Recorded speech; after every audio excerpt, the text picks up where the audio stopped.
Journey to the Blue Sky. My name is Aaron, My name is Patricia. and today we are going to talk about Scrat Tales. So this is not a Blue Sky movie. This is just basically a bunch of shorts. So if you remember, we did Doug's Days, which had Carl and and the dog.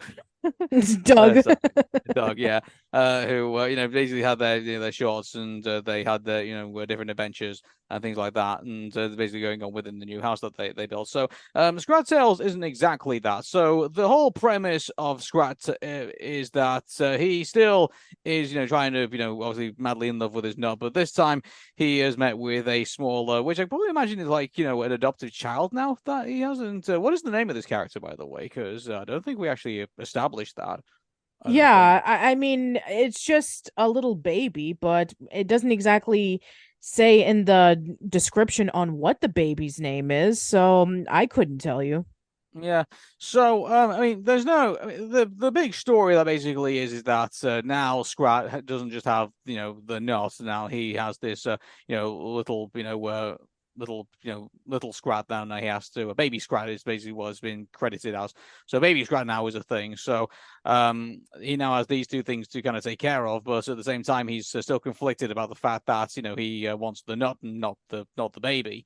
So this all plays out into like six different episodes. That's the way. So there's the first episode where he finally comes into contact with Baby Scrat for the first time, and then he has those mixed emotions about whether he wants to, take care of Baby Scrat or whether he wants to take care of the acorn. Yeah, and it The makes me first episode. wonder about if that's his biological son or if it just so happens to be like a baby that he just found that he decides to take care of. Because he almost kind of looks like a little bit of Scrat with a mixture of the squirrel that we saw in the third movie, that the one that Scrat fell in love with, but the only reason why that she liked him in the first place was to get that acorn. So maybe there's a connection there, but it Uh, still hasn't been clear. I mean, like it would have been hilarious if, like, somewhere down the line, like it was found out, oh yeah, their coupling did, have a child at one point, and Scrat's basically been, like, neglecting, and I thought that's what the direction we're going to go in with this, really. That baby Scrat is now on the scene, and it is his biological child, and he realizes that he's not been there for the child since obviously he's been born and stuff. Yeah. So I mean, I thought maybe that's the direction we're going in, but no, it basically just plays out into like a bunch of like silly Looney Tunes shorts, if anything. That's what Yeah. Scrat to basically to be. Because I mean, to go on the background of like all the Ice Age franchise, the Ice Age franchise with Scrat is that he's never really been involved in the major story. If anything, he's basically there just to kind of like break up the monotony, if anything. So you would basically have the story play out for like one segment, and then you would get a Scrat cartoon effectively, or a short that was going on. And later on in the Ice Age movies, it would later basically be a theme. So Scrat would basically find a love interest, or Scrat would basically be blasted into space, or Scrat would basically do something else, and that basically would be the theme of the the shorts that basically will play out throughout the movie. Whereas in this, the theme of these shorts that plays out would be him finding Baby Scrat, and then obviously this whole thing about the fact that he either cares more about the acorn, he cares more about Baby Scrat, really depending on like where the story kind of like drives within that segment. So it makes you wonder, like were these Scrat tales like I mean, I guess, was this potentially, a plan for, if there was going to be another Ice Age movie, would these basically play out in that movie, I guess? Or It makes me wonder about what could have been. I mean, we do know that this was in production before the shutdown, and maybe they could have had the opportunity to, maybe have this as like a mini series right before it would lead up into maybe potential more Ice Age films. But one will never know about what the plans of Blue Sky was going to be after they were done with Nimona. so, the first one is Nuts About You. So, what was your reaction to the first episode?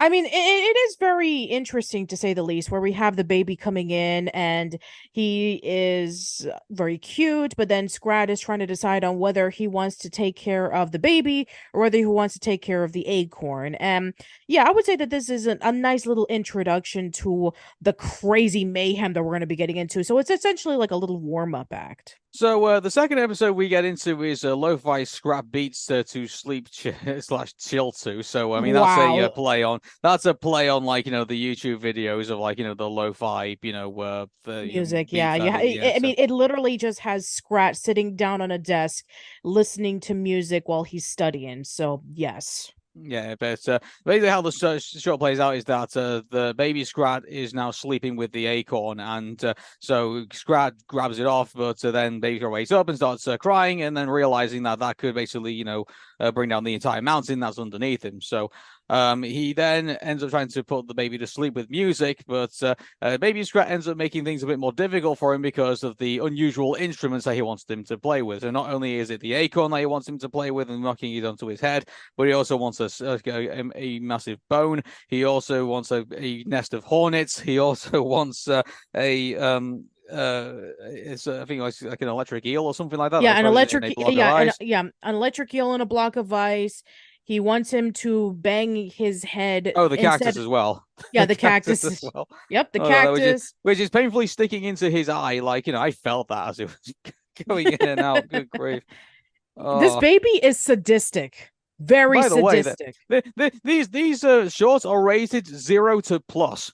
So like apparently this is like for your preschool toddlers to dead, effectively.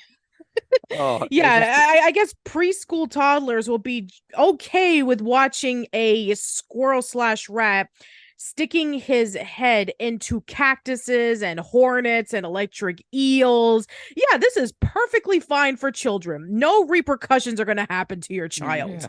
yeah, I guess not. So that's the second episode, and that plays out. So, the third one is X's and Uh-Ohs, and so this is the one where Scrap fools the baby Scrat into like setting up a trap, and then trying to teach baby Scrat how to smash the egg in, sorry, the acorn into the ground, and so therefore setting off the trap, and then leaving the baby Scrat up in the tree, and then him able to steal the acorn. So that whole thing plays out. Unfortunately for Scrat, he doesn't realize that it's baby Scrat is a baby and doesn't take instructions well at the very beginning of his life, as all babies don't. So Yeah, but then it will follow up in the next few episodes, which we'll get to.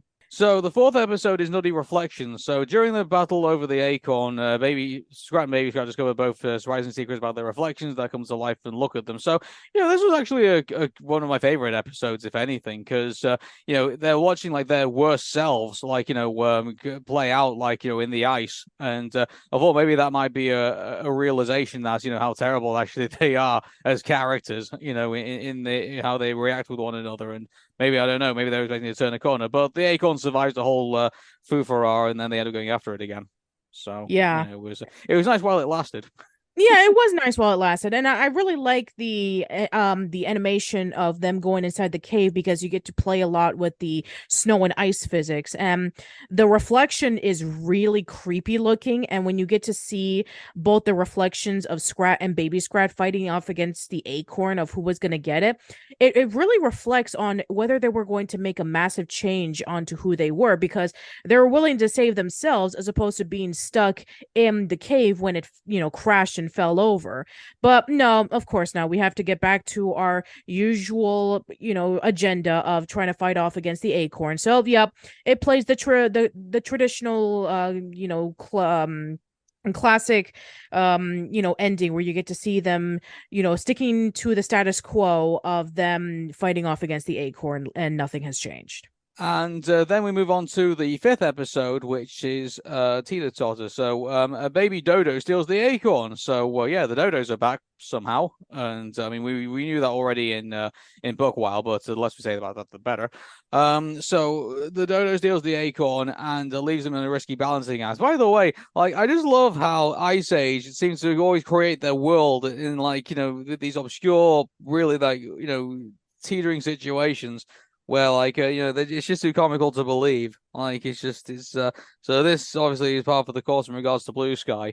So they, if anything, it ends up kind of like being it's kind of hypnotic when you really look at it because like it's this log balancing like on this like pinpoint, and they're having to like if anything, it's like the Italian Job, the very end of the movie where the gold is in the back of the bus, and if they move too far to it, the whole bus will go over, and if they go off the bus, basically the whole thing will go over. So it's sort of like that in a way, Hmm. but Yeah, yeah. and I also like the little reference of Scrat screaming so loud that it shakes up the earth.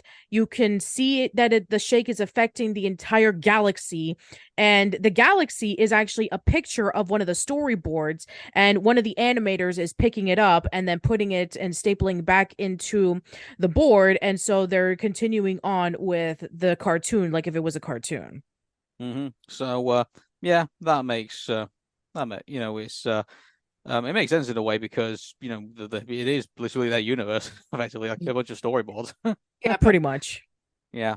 And finally, we get to the last episode, which is literally called "Not the End," and which I imagine is a pun on "Not the End." I'm guessing. So, during the battle over the acorn seemingly disappears, and Scrat and Baby Scrat can live together in harmony. But it turns out that when Scrat eventually dies of old age, that Baby Scrat's actually been hiding the acorn that entire time. So which somehow Scrat makes a miraculous recovery, reverses his aging process, and then chases after Baby Scrat one last time. Which we felt kind of baffled basically by this because we felt like it was like that was kind of like how does that make sense? I Yeah, guess, that doesn't yeah. make any sense at all. You would think that this is I mean, you would think that this was supposed to be like a send-off of, Scrat's final adventure. The acorn is no longer in his mind, so he's going to take care of his son. And we would think that, okay, throughout his old age, they were going to, be living together in harmony, no longer worrying about the acorn. And then when Scrat dies, then, we have we thought that the baby was going to grow up, and we thought that that maybe we would have focused on him as like our next character, but no, it just turned out that the baby doesn't grow up, and Scrat looks like an old squirrel slash rat, which that is, I mean, I'm trying to think because the average lifespan of a rat is about maybe 2 or 3 years. Rats don't live very long, so um there's that. And then the average amount of lifespan for a squirrel, depending on what the squirrel is, of course, it would be roughly about 5 to 10 years. So yeah, the baby should have at least grown a little bit, but no. Anyway, the point is that Scrat dies, and then the baby, being the sadistic little jerk that he is, was actually pretending that the acorn disappeared so that when Scrat died, he can have it to himself, and then Scrat's ghost form decides to come back into his body and then chase him again. It's like, I guess, the title was kind of like the giveaway of this is not the end, but still, I just felt like, I don't know, like it should have ended on a much more sweeter note. Yeah, I mean, it gave me kind of vibes of like you remember the endings of Tom and Jerry the movie where like it was just like oh they're chasing each other again, and then he kind of like goes to like that final scene, and then we get to the credits. It kind of reminded me of that a little bit, really. But Yeah. yeah. It's not like in Doug Days, in which it ended off in a very sweet note where Carl was telling Doug, "You're more than a pet to me, you're my best friend." So that was a nice way of ending things off, especially since that was going to be the last performance of Ed Asner, the voice of Carl Fredricksen, because he died 3 days before they premiered Doug Days. But with this being the very last thing that we were ever going to see with Ice Age in terms of Blue Sky Studios. I mean, we already know what Disney's done with it, and it's starting off in a great dumpster fire. But here with Ice Age, this is the last bit of Blue Sky Studios that is ever going to be a part of this because they no longer have the rights to it. I guess it's appropriate, but I don't know. Like other than like the credits, I felt like they should have worked on the ending a little bit more.